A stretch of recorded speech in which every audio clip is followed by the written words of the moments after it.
அனைவருக்கும் வணக்கம். Welcome to TNPSC Ganesh YouTube channel. Friends, இந்த வீடியோ பதிவில் டிஎன்பிஎஸ்சி தேர்வில் இதுவரை கேட்கப்பட்ட இந்திய அரசியலமைப்பு தொடர்பான 168 கேள்விகள் என்னங்கிறத பார்க்க போகிறோம். இந்த வீடியோ பதிவில் பகுதி 1ல் பார்த்தீங்கன்னா ஒரு 106 கேள்விகள். நெக்ஸ்ட் வீடியோ பதிவில் ரிமைனிங் ஒரு 62 கேள்விகள் என்னங்கிறத பார்த்துடலாம். இந்த வீடியோ பதிவுகள்லாம் உங்கள் ரிவிஷனுக்கு ரொம்ப யூஸ்ஃபுல்லாக இருக்குன்னு நம்புகிறோம். இது அந்த பழைய கொஸ்டின், அந்த இமேஜ் ஃபைல் கிடைச்சதுனால உங்களுக்கு சிலதெல்லாம் தெரியாமல் இருக்கும். நான் ரொம்ப தெரியாததுக்கு நான் ஆப்ஷனை சொல்கிறேன். முதல் கேள்வி பாருங்கள். அரசியலமைப்பு நிர்ணய சபையின் அவைக்குழுவை தலைமையேற்றவர் யார்? அரசியலமைப்பு நிர்ணய சபையின் அவைக்குழுவை தலைமையேற்றவர் ஆப்ஷனில் பார்த்தீங்கன்னா அப்படியே ஆப்ஷனில் பாருங்கள். பி. பட்டாபி சீதாராமையா என்பது சரியான பதில். இந்திய அரசியலமைப்பு நிர்ணய சபை ஏற்படுத்தப்பட்ட ஆண்டு எந்த ஆண்டு? இந்திய அரசியலமைப்பு நிர்ணய சபை ஏற்படுத்தப்பட்ட ஆண்டு பார்த்தீங்கன்னா 1946ஆம் ஆண்டு என்பது சரி. இந்திய அரசியலமைப்பு நடைமுறைப்படுத்தப்பட்ட ஆண்டு எந்த ஆண்டு? இந்திய அரசியலமைப்பு நடைமுறைப்படுத்தப்பட்ட ஆண்டு, இது அடிக்கடி கேட்கப்படுற ஒரு கேள்வி. ஜனவரி 26, 1950ஆம் ஆண்டு. 9 டிசம்பர் 1946இல் நடைபெற்ற அரசியல் நிர்ணய சபையின் முதல் கூட்டம் யார் தலைமையில் நடந்தது? 9 டிசம்பர் 1946 அரசியல் நிர்ணய சபையின் முதல் கூட்டம் நடந்தது. அது யார் தலைமையில் நடந்ததுன்னு பார்த்தீங்கன்னா டாக்டர் சச்சிதானந்தா சின்ஹா தலைமையில் நடந்தது. அவர் தற்காலிக தலைவராக பொறுப்பேற்பார். இந்திய அரசியலமைப்பு வரைவு குழுவின் தலைவர் யார்? இதில் அரசியலமைப்பின் வரைவு குழுவின் தலைவர் டாக்டர் பி.ஆர். அம்பேத்கர் அவர்கள். பின்வருவனவற்றுள் பொருந்தாதது எது? அப்படி ஆப்ஷனில் பாருங்க. காந்தியடிகள் படுகொலை ஜனவரி 30, 1948ஆம் ஆண்டு. குடியரசு தினம் ஜனவரி 26, 1950ஆம் ஆண்டு. சுதந்திர தினம் ஆகஸ்ட் 5, 1947ஆம் ஆண்டு. தேசிய கீதத்தை அரசியல் நிர்ணய சபை ஏற்றுக்கொள்ளுதல் ஜனவரி 23, 1950 என்பது பொருந்தாத இணையாகும். இந்தியாவிற்கு ஒரு அரசியலமைப்பை உருவாக்குவதற்கு அரசியல் நிர்ணய சபையை இந்தியர்கள் பெற்றிருக்க வேண்டும் என்ற கருத்தை முதலில் கூறியவர் யார்? நம்ம இந்தியாவுக்கு ஒரு அரசியலமைப்பு உருவாக்குவதற்கு அரசியல் நிர்ணய சபையை இந்தியர்கள் தான் பெற்றிருக்க வேண்டும் என்ற முதலில் அந்த கருத்தை கூறியவர் எம்.என். ராய் ஆவார். எந்த பட்டய சட்டம் இந்தியாவில் கல்வி மேம்பாட்டிற்காக ஒவ்வொரு ஆண்டும் ரூபாய் 1 லட்சம் ஒதுக்க வழிவகுத்தது? அந்த இந்தியாவில் கல்வி மேம்பாட்டிற்காக ஒவ்வொரு வருடமும், அதாவது ஒவ்வொரு ஆண்டும் ஒரு ரூபாய் 1 லட்சம் ஒதுக்க வழிவகுத்தது எந்த பட்டய சட்டம்னு பார்த்தீங்கன்னா பட்டய சட்டம் 1813வது பட்டய சட்டம். சட்டத்தின் ஆட்சி என்ற கோட்பாடோடு தொடர்புடையவர் யார்? சட்டத்தின் ஆட்சி, இது அடிக்கடி பார்த்த கேள்விதான். ஏவி டைசி ஆவார். இந்திய அரசியலமைப்பு நிர்ணய சபை எந்நாளில் குறிக்கோள் அடங்கிய தீர்மானத்தை ஏற்றுக்கொண்டது? இந்திய அரசியலமைப்பு நிர்ணய சபை எந்த நாளில் குறிக்கோள் அடங்கிய தீர்மானத்தை ஏற்றுக்கொண்டதுன்னு பார்த்தீங்கன்னா ஜனவரி 22, 1947ஆம் ஆண்டு.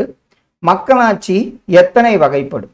மக்களாட்சி 2 வகைப்படும் என்பது சரியான ஒன்று. பின்வரும் சிந்தனையாளர்களில் எவர் ஒருவர் இந்திய அரசியலமைப்பை அதீத கூட்டாட்சி தன்மையுடையது என கூறியுள்ளார்? பின்வரும் சிந்தனையாளர்களில் எவர் ஒருவர் இந்திய அரசியலமைப்பை அதீத கூட்டாட்சி தன்மையுடையது என்று கூறியுள்ளார்னு பார்த்தீங்கன்னா பால் ஆப்பிள் பை என்ற சிந்தனையாளர். பின்வரும் நபர்களில் எவர் அரசியலமைப்பு நிர்ணய சபையின் தற்காலிக தலைவராக முதல் கூட்டத்தில் தேர்ந்தெடுக்கப்பட்டார்? அவர் தான் பார்த்தீங்கன்னா சச்சிதானந்தா சின்ஹா அவர்கள். தற்காலத்தில் மிகவும் பிரசித்தி பெற்ற அரசாங்க முறை எந்த முறை? தற்காலத்தில் மிகவும் பிரசித்தி பெற்ற அரசாங்க முறை மக்களாட்சி முறையாகும். பண்டித ஜவஹர்லால் நேருவின் அமைதிக்கான 5 அம்ச கொள்கை எது? அது பஞ்சசீல கொள்கையாகும். கூட்டாட்சி என்ற சொல் எம்மொழியிலிருந்து பெறப்பட்டது? கூட்டாட்சி அப்படிங்கிற சொல் பார்த்தீங்கன்னா லத்தீன் மொழியிலிருந்து பெறப்பட்டது. எந்த மொழியிலிருந்து மக்களாட்சியை குறிக்கும் டெமோக்ரசி என்ற வார்த்தை பெறப்பட்டது? மக்களாட்சியை குறிக்கும் டெமோக்ரசி என்ற வார்த்தை கிரேக்கத்திலிருந்து பெறப்பட்டது. இந்திய அரசியலமைப்பு நிர்ணய சபையின் வாக்கியத்தை கவனிக்கவும். கீழே குறிப்பிட்டுள்ள வாக்கியங்களில் எது எவை சரியானவை? அப்படி ஆப்ஷன்ல பாருங்க. மகாத்மா காந்தி இந்திய அரசியலமைப்பு நிர்ணய சபையின் உறுப்பினர் அல்லர். அரசியல் நிர்ணய சபையின் தலைவராக டாக்டர் ராஜேந்திர பிரசாத் டிசம்பர் 11, 1946 தேர்ந்தெடுக்கப்பட்டார். அரசியல் நிர்ணய சபை கேபினட் மிஷன் தீர்மானத்தால் உருவாக்கப்பட்டது. தேசிய கொடியை மட்டும் அரசியல் நிர்ணய சபை தேசிய கீதத்தை ஏற்றுக்கொள்ளவில்லை. இதுல சரியான எதுன்னு பார்த்தீங்கன்னா 1, 2, 3 சரியானவை. தேசிய கீதத்தை ஏற்றுக்கொள்ளவில்லை என்பது தவறான ஒன்று. சரியான விடையை தேர்ந்தெடு. இந்திய அரசியலமைப்பு ஒரு எழுதப்பட்ட அரசியலமைப்பு. இந்திய அரசியலமைப்பு நெகிழும் மற்றும் நெகிழா இயல்புடையது. இந்திய அரசியலமைப்பு மதச்சார்பற்ற நாட்டினை ஏற்படுத்தியுள்ளது. இந்திய அரசியலமைப்பு கூட்டாட்சி முறை அரசுக்கு எதிரானது. இதுல ஆப்ஷன்ல பாருங்க, சரியான விடை எதுன்னு பார்த்தீங்கன்னா 1, 2, 3 கூற்றுகளுமே சரி. இந்திய அரசியலமைப்பு கூட்டாட்சி முறை அரசுக்கு எதிரானது என்பது தவறான ஒன்று. இந்திய அரசியலமைப்பில் அதிகார பங்கீடு எந்த சட்டத்தின் அடிப்படையில் வழங்கப்பட்டுள்ளது? இதுல அதிகார பங்கீடு எந்த சட்டம்னு பார்த்தீங்கன்னா இந்திய அரசாங்க சட்டம் 1935 படி வழங்கப்பட்டுள்ளது. சட்டத்தின் ஆட்சி என்ற கருத்தினை பிரபலப்படுத்தியவர் ஏவி டைசி ஆவார். இதில் பார்த்தீங்கன்னா அந்த கொஸ்டின்ஸ் மாறி கேட்டிருப்பாங்க. ஜனநாயகம் உருவாகிய இடமானது எந்த நாடுன்னு பாருங்க. ஜனநாயகம் உருவாகிய இடம் கிரீஸ் என்பது சரியான ஒன்று. எந்த சட்டம் இந்தியாவிற்கு மாநில சுயாட்சி அதிகாரத்தை வழங்கியது? எந்த சட்டம்னு பார்த்தீங்கன்னா இந்திய அரசாங்க சட்டம் 1935 தான் இந்தியாவிற்கு மாநில சுயாட்சி அதிகாரத்தை வழங்கியது. சட்டங்களின் உயிர் என்ற நூல் வெளியிடப்பட்ட ஆண்டு எந்த ஆண்டு? சட்டங்களின் உயிர் என்ற நூல் வெளியிடப்பட்ட ஆண்டு 1748 ஆண்டு. இந்திய அரசியலமைப்பு நிர்ணய சபை யாருடைய முன்மொழிவின் அடிப்படையில் ஏற்படுத்தப்பட்டது? அது யாருடைய முன்மொழிவுன்னு பார்த்தீங்கன்னா கேபினட் மிஷன் திட்டம். இதன்படி தான் இந்திய அரசியலமைப்பு நிர்ணய சபை மேற்கொள்ளப்பட்டது. கீழ்கண்டவற்றுள் எது சரியாக பொருந்தவில்லை? இதில் அரசியலமைப்பு நிர்ணய சபையின் முதல் கூட்டம் டிசம்பர் 9, 1946. அரசியலமைப்பு நிர்ணய சபையின் இறுதி கூட்டம் ஜனவரி 24, 1950. அரசியலமைப்பு நிர்ணய சபை தேசிய கொடியை ஏற்றுக்கொண்ட நாள் ஜூலை 22, 1947. இதில் முக்கிய நோக்கங்கள் தீர்மானம் அரசியலமைப்பு நிர்ணய சபையில் கொண்டு வந்தது நவம்பர் 13, 1946 என்பது தவறான ஒன்றாகும். பின்வரும் இணைகளில் எது சரியானது அல்லது எது தவறானது? அப்படியே ஆப்ஷன்ல பாருங்க. கூட்டாட்சி முறை மத்திய அரசாங்கத்தின் உயரிய தன்மை, இதுதான் தவறான ஒன்று. எழுதப்பட்ட அரசியலமைப்பு விதிமுறைகள் நூல் வடிவில் எழுதப்பட்டவையாக இருக்கின்றன. நாடாளுமன்ற முறை அரசாங்கம், மக்களவை மற்றும் மாநிலங்களவை, சமத்துவ உரிமை, அடிப்படை உரிமை, இதெல்லாம் சரியான ஒன்று. ஆப்ஷன் ஏ தவறான ஒன்றாகும். இந்திய அரசியலமைப்பை உருவாக்க அரசியல் நிர்ணய சபை எடுத்துக்கொண்ட காலம், சில இதில் நாள், ஆண்டு, மாதங்கள் கேட்டிருப்பாங்க. இதில் எந்த வருடம் முதல் 1946 முதல் 1949 ஆண்டு வரை என்பது சரி. மக்களாட்சி என்ற சொல்லை முதலாக பயன்படுத்தியவர் யார்? ஹெரோடோட்டஸ் அவர்தான் மக்களாட்சி என்ற சொல்லை முதலில் பயன்படுத்தியவராவார். பாராளுமன்ற அரசாங்க முறையில் அமைச்சரவையின் உறுப்பினர்கள் யாருக்கு கூட்டு பொறுப்புடையவர்கள்? அமைச்சரவையின் உறுப்பினர்கள் பார்த்தீங்கன்னா ஆப்ஷன்ல பாராளுமன்றத்துக்கு தான் அவங்க பாராளுமன்ற முறை, அமைச்சரவையின் உறுப்பினர்கள் பாராளுமன்றத்திற்கு கூட்டு பொறுப்புடையவர்கள் ஆவார்கள். இந்திய அரசமைப்பு எப்பொழுது அரசமைப்பு பேரவையில் ஏற்றுக்கொள்ளப்பட்டது? அது எந்த நாள்? அது 1949 வருடம் நவம்பர் 26 நாள் ஏற்றுக்கொள்ளப்பட்டது. கீழ் வருவனவற்றுள் எது பாராளுமன்ற அரசாங்க முறையின் சிறப்புத்தன்மை? இதில் பார்த்தீங்கன்னா குடியரசுத் தலைவர், உண்மையான நிர்வாக தலைவர், தனிப்பொறுப்பு, இதில் சிறப்புத்தன்மை எதுன்னு பார்த்தீங்கன்னா கூட்டு பொறுப்பு என்பது சரியான ஒன்று. சட்டங்களின் உயிர், இப்போ தான் இது 1748 வந்ததுன்னு பார்த்தோம். என்ற நூலை எழுதியவர் யார்? சட்டங்களின் உயிர் என்ற நூலை எழுதியவர் மான்டெஸ்கியூ ஆவார். இந்திய அரசியலமைப்பு நடைமுறைக்கு வந்த ஆண்டு எந்த ஆண்டு? இது குடியரசு தினம் 26 ஜனவரி 1950 நடைமுறைக்கு வந்தது. இந்திய அரசியலமைப்பு பிரிவு 1 இவ்வாறு கூறுகிறது. எவ்வாறுன்னு பார்த்தீங்கன்னா, இந்தியா எனும் பாரதம் மாநிலங்களை கொண்டதோர் ஒன்றியமாக இருக்கும் என்று கூறுவதுதான் பிரிவு 1. இந்தியா எனும் பாரதம் மாநிலங்களை கொண்டதோர் ஒன்றியமாக இருக்கும் என்று கூறுகிறது. இந்திய அரசியலமைப்பு நிர்ணய சபையின் பேரவையின் தலைவராக செயல்பட்டவர் யார்? பேரவையின் தலைவராக செயல்பட்டவர் டாக்டர் ராஜேந்திர பிரசாத் ஆவார். 1946 ஆங்கிலேயர்களால் நியமிக்கப்பட்ட அமைச்சரவை தூதுக்குழுவின் உறுப்பினர்கள் எத்தனை பேர்? அந்த அமைச்சரவை தூதுக்குழுவின் உறுப்பினர்கள் எத்தனை பேர்னு பார்த்தீங்கன்னா 3 பேர் என்பது சரியான ஒன்று. அரசியல் அறிவியலை ஒரு கலை பாடமாக கருதியவர்கள் யார்? அரசியல் அறிவியலை ஒரு கலை பாடமாக கருதியவர்கள் மைட்லேண்ட், அகஸ்டே கோம்டே. இவங்க 2 பேர் தான், மைட்லேண்ட் மற்றும் அகஸ்டே கோம்டே தான் அரசியல் அறிவியலை ஒரு கலை பாடமாக கருதியவர்கள் ஆவார்கள். மக்கள் திட்டம் என்பதை உருவாக்கியவர் யார்? இது ஒரு முக்கியமான கேள்வி. எம்என் ராய் என்பவர் தான் மக்கள் திட்டத்தை உருவாக்கியவர் ஆவார். இந்திய அரசியலமைப்பில் எத்தனை உறுப்பினர்கள் கையெழுத்திட்டார்கள்? இந்திய அரசியலமைப்பில் பார்த்தீங்கன்னா 284 உறுப்பினர்கள் கையெழுத்திட்டனர். எந்த சட்டம் 6 கமிஷனர்களை கொண்ட வாரியம் இந்திய விவகாரங்களை கவனித்துக் கொள்ள அரசர் நியமனம் செய்யலாம் என கூறியது? அது எந்த சட்டம்?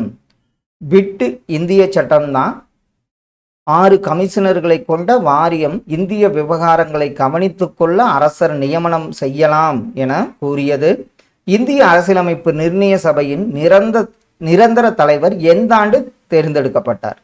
அவர் சச்சிதானந்த சின்ஹா இறப்பார். அவருக்கு பின்பு 2 நாள் கழித்து 1946 ஆண்டு தேர்ந்தெடுக்கப்பட்டார். சுதந்திர இந்தியாவின் முதல் சட்ட அமைச்சர் யார்? ஐயா அம்பேத்கர் அவர்கள் தான் சுதந்திர இந்தியாவின் முதல் சட்ட அமைச்சர் ஆவார். மனிதன் ஒரு சமூக விலங்கு என்று கூறியவர் யார்? மனிதன் ஒரு சமூக விலங்கு என்று கூறியவர் அரிஸ்டாட்டில். இந்திய அரசியலமைப்பு தேசத்தின் மூளைக்கல் என்ற நூலை எழுதியவர் யார்? இந்திய அரசியலமைப்பு தேசத்தின் மூளைக்கல் என்ற நூலை எழுதியவர் கிரான்வில் ஆஸ்டின் என்பவர் ஆவார். இந்திய அரசியலமைப்பு நடைமுறைக்கு வந்த ஆண்டு 1950 ஜனவரி 26 நடைமுறைக்கு வந்தது. நேரடி மக்களாட்சி நடைபெறும் நாடு எந்த நாடு? இதில் ஆப்ஷனில் பார்த்தீங்கன்னா சுவிட்சர்லாந்தில் தான் நேரடி மக்களாட்சி நடைபெறுகிறது. கீழ்கண்டவற்றுள் எது நவீன கால அரசு? ஆப்ஷனில் முதலாளித்துவ அரசு, கம்யூனிச அரசு, நிலப்பிரபுத்துவ அரசு. இதில் மக்கள் நல அரசு தான் நவீன கால அரசாக விளங்குகிறது. இந்திய அரசமைப்பு சட்டமானது பிற அரசமைப்பு சட்டங்களில் இருந்து சூறையாடி செய்யப்பட்டது என கூறியவர் யார்? அது யாருன்னு பார்த்தீங்கன்னா டாக்டர் அம்பேத்கர் அவர்கள் தான் இந்த கூற்றை கூறியவராவார். பாராளுமன்ற முறை நிர்வாகிக்கு கொடுங்கோலாட்சி அளிப்பதற்கு வாய்ப்புகளை வழங்குவது என்று கூறியவர் யார்? பாராளுமன்ற முறை நிர்வாகிக்கு கொடுங்கோலாட்சி அளிப்பதற்கு வாய்ப்புகளை வழங்குவது என்று கூறியவர் H.J. லாஸ்கி என்பது சரியான விடை. அரசியலமைப்பு நிர்ணய சபையின் பிராந்திய அரசியலமைப்பு கமிட்டியின் தலைவராக இருந்தவர் யார்? பிராந்திய அரசியலமைப்பு கமிட்டியின் தலைவராக இருந்தவர் சர்தார் வல்லபாய் பட்டேல் என்பது சரியான ஒன்று. கீழ்கண்டவற்றில் எவர் வரைவு குழுவில் உறுப்பினராக இடம்பெறவில்லை? இதில் முன்சி, அல்லாடி கிருஷ்ணசாமி ஐயர், கிருஷ்ணமாச்சாரி இவங்களாம் இருந்தாங்க. பட்டாபி சீதாராமையா வரைவு குழுவில் உறுப்பினராக கிடையாது. பொருத்தமற்ற இணையை கண்டறி. இந்திய அரசு செயலர் 1858 ஆண்டு. மத்தியில் ஈரவை சட்டமன்ற அமைப்பு 1919. மாகாண தன்னாட்சி அறிமுகம் 1935. மாகாணங்களில் சட்டமன்றங்கள் ஏற்படுத்தப்பட்டது 1892 என்பது தவறு. இந்திய அரசியலமைப்பு ஏற்றுக்கொள்ளப்பட்டது? எதுன்னு பாருங்க. நடைமுறைக்கு வந்தது ஜனவரி 26ன்னு பார்த்தோம். 26 நவம்பர் 1949 ஆண்டன்று ஏற்றுக்கொள்ளப்பட்டது. கீழை தேய வல்லாட்சி என்பதன் கருத்தியல் என்ன? கீழை தேய வல்லாட்சி என்பதன் கருத்தியல் மாறாத சமூகம் என்பது சரியான பதில். அரசியலமைப்பு சட்டத்தை இயற்றுவதற்கு அரசியல் நிர்ணய சபை எடுத்துக்கொண்ட கால அளவு என்ன? இதில் அடிக்கடி கேட்டிருக்காங்க. 2 வருடங்கள், 11 மாதங்கள், 18 நாட்கள் என்பது சரியான ஒன்று. அரசியலமைப்பு சட்டம் என்பது சட்டமன்றங்களால் உருவாக்கப்படுவதல்ல, மாறாக அம்மன்றங்களுக்கான ஆதார மூலமாகும். வரன்முறைப்படுத்தப்பட்ட அரசாங்கம் என்பதன் மீதான நம்பிக்கை அரசியலமைப்பு சட்டத்திலிருந்தே முகில் தெளிகிறது. மேற்கண்ட கூற்றுகளில் எது சரியானது? இதில் பார்த்தீங்கன்னா கூற்று 1, 2 சரியான ஒன்று. இந்திய அரசியலமைப்பு முதல் மற்றும் முதன்மையாக ஒரு சமூக ஆவணமாகும் என கூறியவர் யார்? இது கிரன்வில் ஆஸ்டின் தான். இந்திய அரசியலமைப்பு முதல் மற்றும் முதன்மையாக ஒரு சமூக ஆவணமாகும் என கூறியவராவார். இந்திய அரசியலமைப்பு பற்றி கீழ்கண்டவற்றுள் எது உண்மை? ஆப்ஷனை பாருங்க. நவம்பர் 26, 1949 ஏற்றுக்கொள்ளப்பட்டு ஜனவரி 26, 1950 சட்டமாக்கப்பட்டது. இதெல்லாம் மற்ற ஆப்ஷன்லாம் பார்த்தீங்கன்னா தவறான ஒன்று. ஏற்றுக்கொள்ளப்பட்ட நாள் நவம்பர் 26, 1949. நடைமுறைப்படுத்தப்பட்டது பார்த்தீங்கன்னா ஜனவரி 26, 1950 ஆண்டு. மக்கள் பிரதிநிதித்துவ சட்டம் இயற்றப்பட்ட ஆண்டு 1951 ஆண்டாகும். அரசமைப்பு அவை முழுமையான இறையாண்மை வாய்ந்தது எந்த சட்டம் என்று எந்த சட்டம் கூறியது? இதெல்லாம் 1947 ஆண்டின் இந்திய சுதந்திர சட்டம் தான் அரசமைப்பு அவை முழுமையான இறையாண்மை வாய்ந்தது என்று கூறியது. கீழ்கண்டவற்றில் எது இந்திய பாராளுமன்ற அரசாங்கத்தின் சிறப்பு அம்சம் இல்லை? இதில் பெரும்பான்மை ஆட்சி, கூட்டு பொறுப்பு, ரகசியம் பாதுகாத்தல், சிறப்பம்சம் எது கிடையாதுன்னு பார்த்தீங்கன்னா அரசியல் பன்முகத்தன்மை என்பது சரி. கீழ்கண்டவற்றில் இந்திய திட்ட கமிஷனுக்கு எது சரியானவை? இதில் இந்திய அரசியலமைப்புக்கு வரையறுக்கப்பட்டவை அல்ல. உறுப்பினர்கள் மற்றும் உதவி தலைவர் நிரந்தர ஊழியர்கள் அல்ல. உறுப்பினர்களுக்கு குறைந்தளவு கல்வித்தரம் வேண்டியதில்லை. உதவி தலைவரை நியமிப்பது பிரதம மந்திரி. இந்த இந்திய திட்ட கமிஷனுக்கு எது சரியானவை? இதில் பார்த்தீங்கன்னா இந்த 4 கூற்றுகளுமே சரியானவை. ஆப்ஷன் சி சரியான பதில். எந்த கருத்தியல் இந்திய ஒற்றுமையை அச்சுறுத்துகிறது? அது வகுப்புவாதம் என்ற கருத்து இயல் தான் இந்திய ஒற்றுமையை அச்சுறுத்துகிறது. இந்திய அரசமைப்பில் குறிப்பிடப்பட்டுள்ள இந்தியாவின் பெயர் என்ன? இந்தியா பார்த்தீங்கன்னா இந்தியா மற்றும் பாரதம் என குறிப்பிடப்பட்டுள்ளது. சட்டத்தின் முன் அனைவரும் சமம் என்ற கருத்துரு எந்த உறுப்பாகும்? அது ஆப்ஷனில் பார்த்தீங்கன்னா சட்டத்தின் ஆட்சி என்பதன் உறுப்பாகும். கீழ்காணும் எவருடன் இந்த மேற்கோள்களை தொடர்பு படுத்தலாம்? கல்வி அறிவு பெறு, அமைப்பாக ஒன்று திரள், கிளர்ந்தெழு. நான் விரும்பும் மதமானது சுதந்திரம், சமத்துவம், சகோதரத்துவம் ஆகியவற்றை போதிக்கும். வாழ்க்கை என்பது உயரியதாக இருக்க வேண்டுமே தவிர நீளமானதாக அல்ல. இந்த கூற்றை கூறியவர் யாருன்னு பார்த்தீங்கன்னா டாக்டர் பாபா சாஹிப் அம்பேத்கர் அவர்கள் என்பது சரியான ஒன்று. கீழ் சொல்லப்பட்டவற்றுள் இந்திய பாராளுமன்றத்தின் இறையாண்மைக்கு உள்ள வரம்புகள் என்ன? இதில் அடிப்படை உரிமைகள், நீதி புனராய்வு, கூட்டாட்சி, எழுதப்பட்ட அரசியலமைப்பு. இந்த 4மே சரியான ஒன்று. ஒற்றையாட்சி அரசாங்கத்தின் பல்வேறு முக்கிய கூறுகளை தன்னகத்தே கொண்ட ஒரு குவாசி கூட்டாட்சி முறை கொண்ட நாடாக இந்தியாவை நம் அரசியலமைப்பு உருவாக்கியுள்ளது என்று கூறியவர் யார்? அவர் யாருன்னு பார்த்தீங்கன்னா KM முன்சி என்பது சரியான பதில்.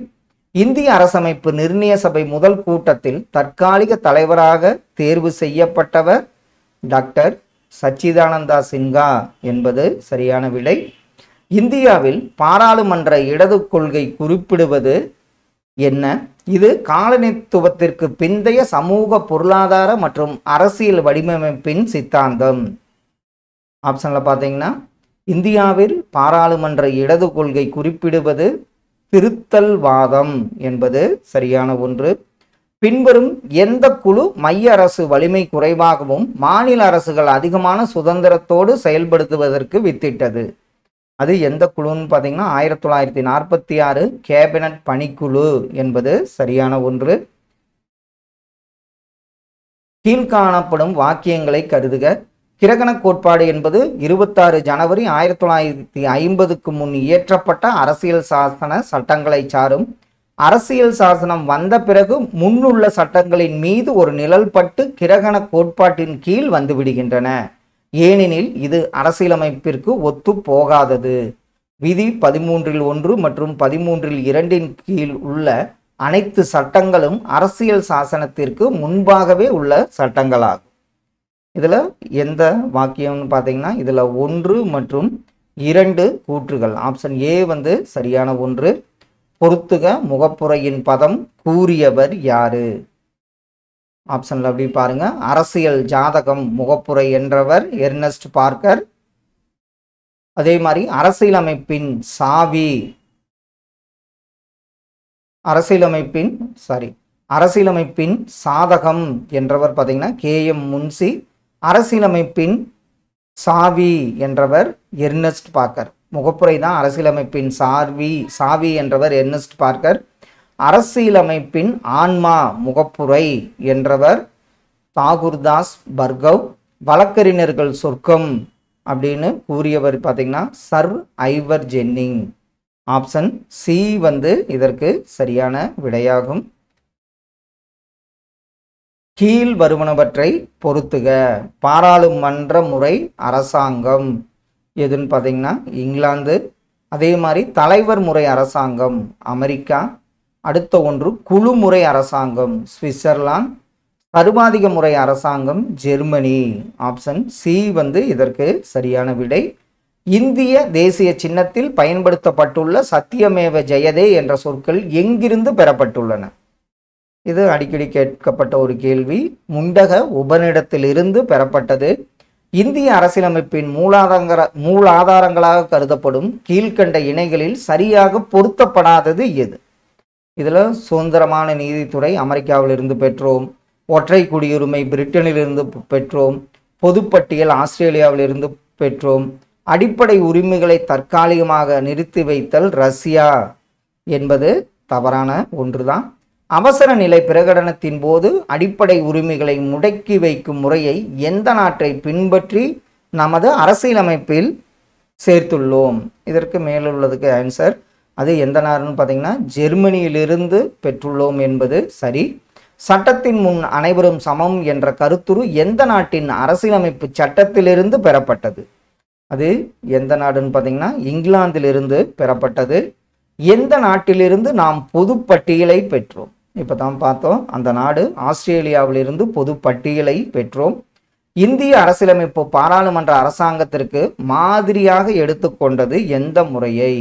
இங்கிலாந்து வெஸ்ட் மினிஸ்டர் முறையை எடுத்துக்கொண்டோம்.